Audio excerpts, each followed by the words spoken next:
l'auteur de l'enlèvement a été approché par un de ses amis escrocs qui lui a expliqué qu'il avait besoin d'un pouvoir mystique pour convaincre facilement ses victimes d'escroquerie. Le charlatan de circonstance, en acceptant la mission, fait savoir à son ami qu'il aura besoin d'argent pour acheter quelques ingrédients, mais aussi et surtout qu'il faudra posséder un sacrifice humain pour prélever des organes. 2 organes humains devaient en effet rentrer dans la composition d'un savon et d'une pommade magique. Il s'agit du cœur et de l'encéphale. Dans cette perspective, l'escroc remet la somme de 18 000 francs CFA à son complice avec la promesse qu'une fois le rituel accompli et la fortune acquise, il procéderait à un partage équitable et il utiliserait les fonds pour développer un commerce.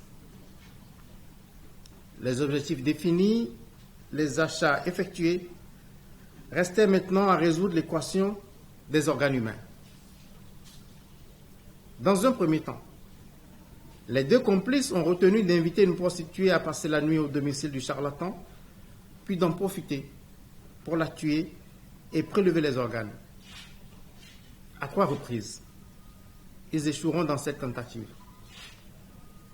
C'est alors que le charlatan a orienté son choix vers une cible plus facile à atteindre, la petite Gracia Prunelle. Profitant d'un moment d'inattention ce 3 février 2020, inattention de la mère et de l'entourage, le charlatan a enlevé la fillette et l'a conduite à son domicile au quartier Saint-Rita. Une fois sur place, la petite a été assommée par un objet contondant, puis un couteau lui a été enfoncé dans la gorge du côté gauche. Alors que les prélèvements d'organes allaient commencer, la maman, qui avait déjà remarqué la disparition de sa fille, commence à appeler son voisin du marché avec insistance.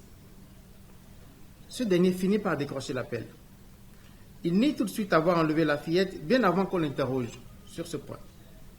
Mais pris de panique, il suspend le prélèvement des organes.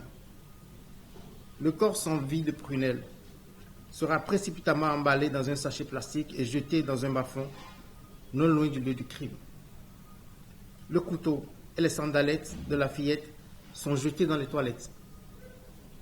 Le corps, le couteau et les sandalettes seront retrouvés par la police sur indication des suspects. Gracia Prunelle était élève en classe de CE1. Gracia Prunelle était âgée de 7 ans. Elle n'était âgée que de 7 ans. Les auteurs de ce crime ont été présentés au parquet ce jour. Ils ont été inculpés des chefs d'assassinat et de pratiques de charlatanisme. Ces faits sont prévus et punis par les articles 458, 468 à 471 et 475 de notre code pénal. Ils sont punis de la réclusion criminelle à perpétuité. Le parquet de Cotonou se fera le devoir d'obtenir une condamnation exemplaire des inculpés lors de la prochaine session du tribunal statuant en matière criminelle qui s'ouvre le mois prochain, en mars 2020.